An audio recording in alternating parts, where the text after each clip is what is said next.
I saw a little bird flying today. You cannot fly forever, I thought, without returning to the earth for sugar. The bird was high up and seemed safe. I thought, you probably would like to stay up above it all, above the threats of feral cats and snakes. And sometimes you can. But all of those little flaps of those little wings take energy. You need sugar. And you have to risk the earth with its threats for its sweetness.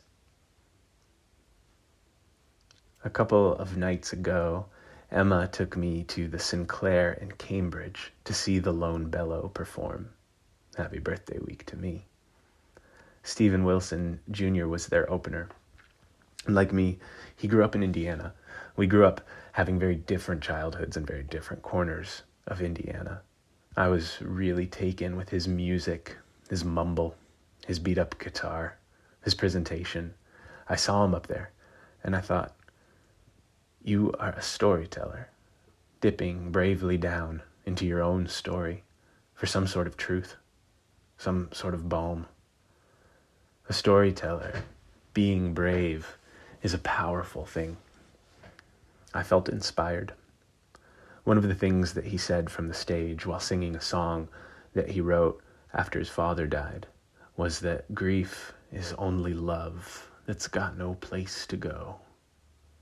I think that's a beautiful image. Beautiful and sad and honoring to the things, the places, the people we grieve. Of course, grief does go places. We are the places that grief goes. It moves through us. It comes and it goes in waves in us.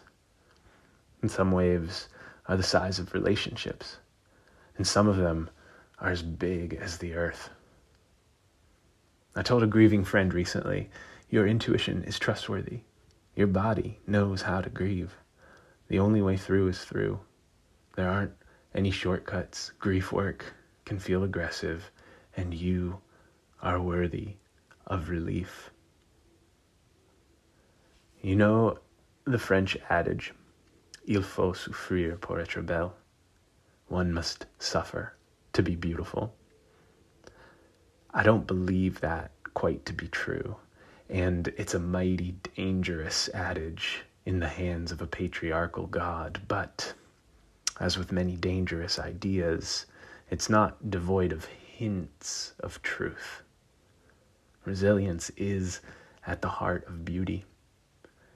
And what an abundance comes to a heart that remains supple in loss. Though we fly in our own ways, we're blessed to be earthbound creatures.